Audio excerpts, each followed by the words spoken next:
Time to play a little Is This News? Trey's rounded up some juicy headlines, going to pitch them to us, and we'll determine whether or not they're actually newsworthy. Trey? Our first headline comes from Slam by way of the San Antonio Express News Report.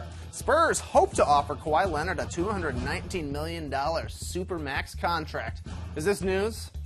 This is news. I've been reluctant to think that anything involving Kawhi Leonard is news until we get some actual news, whether or not they're meeting or a contract's being signed or offered. That being said, this report is they hope to offer him the contract, meaning they don't know whether or not he wants to accept it. And later on in the report, they say if this contract isn't offered, they may look to trade him. Right.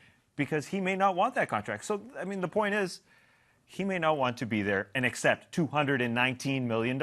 I think that's fair to assume that this is news if they don't know that they can get a meeting with a player that's been there since he was drafted.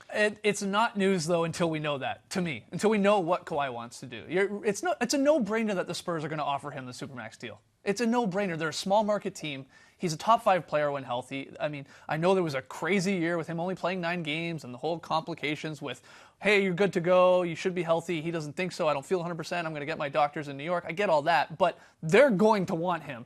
What does he want? That's exactly right, Tass. That's very curious to me. It would be crazy, I think, for anyone to turn down $219 million Supermax type deal. If he doesn't want it, we'll take it. Yeah, sure. I'm interested. But you know, maybe he's thinking, maybe him and his reps, I want to go somewhere else. So until we hear what Kawhi wants and that meeting actually happens and we get some juicy news from that, I'm still going not news. But this is the easiest way to figure out if that relationship there has been some long-term damage or not. Because if they offer it to him and he says, okay, yeah, that's what I want, and then he accepts it straight away, then we know that whatever's going on this year is going to be water under the bridge. So for Kawhi and his representatives, from the message from the San Antonio Spurs is like, we're giving you everything we can.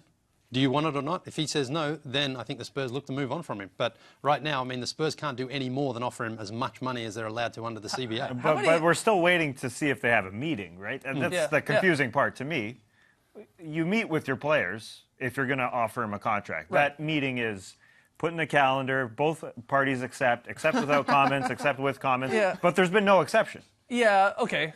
Popovich's wife did pass, I mean, right around when the playoffs were ending. The Spurs have been out of the playoffs for a month, so I get it. It is weird they haven't met. But, you know, he had that personal tragedy happen. Okay. That may come into play here and that they haven't been able to sit down because you've got to imagine Pop's going to be in that meeting and they're going to want to talk it out. So maybe that's a reason. But I do want to know how many millions your boat costs. I mean, we're talking $219 million Supermax deal. What do you got? More than $219 million, yeah. Really? It's down in the French Riviera. Very nice. I'm hanging out with Mick Jagger this weekend. Yeah, Excellent. you should come. Okay.